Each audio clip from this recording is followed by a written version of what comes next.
Bismillahirrahmanirrahim. Assalamualaikum warahmatullahi wabarakatuh. Selamat pagi anak-anak. Hari ini masih di tema 2 subtema 3 pembelajaran 2, belajar bersama Ibu Tessa. Nah, setelah kalian menonton video ini, diharapkan kalian dapat menjelaskan cerita bergambar, menjelaskan dan membuat poster cara menjaga kesehatan organ pernafasan. Oke anak-anak, kita lanjut ke materi ya. Di sini ada pengertian cerita bergambar. Cerita bergambar adalah cerita yang ditampilkan dengan menggunakan gambar. Nah, biasanya di dalam cerita bergambar juga ada dialog-dialog tokoh atau narasi cerita bergambar yang ditampilkan dengan menggunakan balon kata. Biasanya yang sering kita jumpai cerita bergambar itu, atau mungkin kalian sering baca, contohnya itu komik. Nah, di dalam cerita bergambar ini juga ada beberapa unsur yang terdapat pada cerita bergambar. Coba kalian perhatikan. Di situ ada yang namanya parit. Parit itu ruang di antara panel. Nah, selanjutnya ada balon kata. Sedangkan balon kata tempat untuk meletakkan dialog atau narasi. Selanjutnya ada panel. Panel itu kotak berisi ilustrasi dan teks yang tersusun menjadi sebuah cerita. Nah, sedangkan narasi berisi keterangan tentang latar, tempat, waktu, atau situasi. Yaitu narasi itu cerita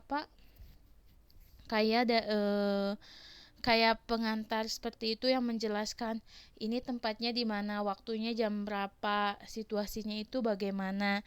Nah, selanjutnya ada ilustrasi. Ilustrasi itu gambar yang digunakan untuk memperjelas cerita. Selain itu juga untuk menarik perhatian si pembaca. Nah, selanjutnya itu cerita bergambar. Selanjutnya kita cara memelihara organ pernafasan. Nah, membersihkan diri dan memelihara anggota tubuh harus selalu dilakukan agar tubuh tetap sehat. Salah satunya dengan memelihara organ pernafasan. Ada beberapa contoh yang dapat dilakukan untuk memelihara organ pernafasan. Yang pertama, makan makanan sehat. Nah, menjaga kesehatan paru-paru itu hal yang harus dilakukan. Salah satunya dengan menjaga kesehatan paru-paru, mengkonsumsi jenis makanan tertentu. Hal tersebut dimaksudkan untuk mengoptimalkan kinerja organ tersebut. Ada beberapa jenis makanan yang dikonsumsi atau yang baik dikonsumsi untuk menjaga kesehatan paru-paru. Yang pertama, bawang putih. Ada kandungan alisilin pada bawang putih sebagai antiinflamasi. Inflamasi itu peradangan. Selain itu juga mengatasi segala gejala penyakit asma dan menurunkan resiko kanker paru-paru. Yang kedua, apel nih. Nah, pasti kalian sering makan apel. Ternyata bagus nih. Nah, apel itu untuk menjaga kesehatan paru-paru kita, yaitu karena banyak mengandung vitamin C yang bisa meningkatkan imun tubuh. Yang kedua, jahe. Jahe itu sebagai antiinflamasi. Inflamasi itu anti peradangan, seperti itu ya. Nah, yang kedua itu ada tidur malam yang cukup.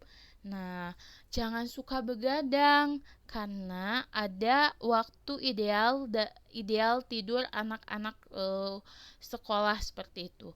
Nah, kebutuhan waktu tidur itu berbeda-beda karena sesuai usianya. Semakin bertambahnya usia, kebutuhan waktu tidur semakin berkurang. Tidur yang ideal untuk anak sekolah nih, seumuran kalian itu 6-13 tahun itu 9-11 jam. Tidur yang cukup memiliki manfaat yang baik bagi tubuh, meningkatkan energi, mencegah stres akibat aktivitas sehari-hari, dan meningkatkan daya ingat. Nah, mungkin itu saja materi yang dapat Ibu sampaikan. Jangan lupa dikerjakan tugasnya. Tugasnya yaitu membuat poster mengenai cara memelihara organ pernafasan dan kerjakan halaman 131.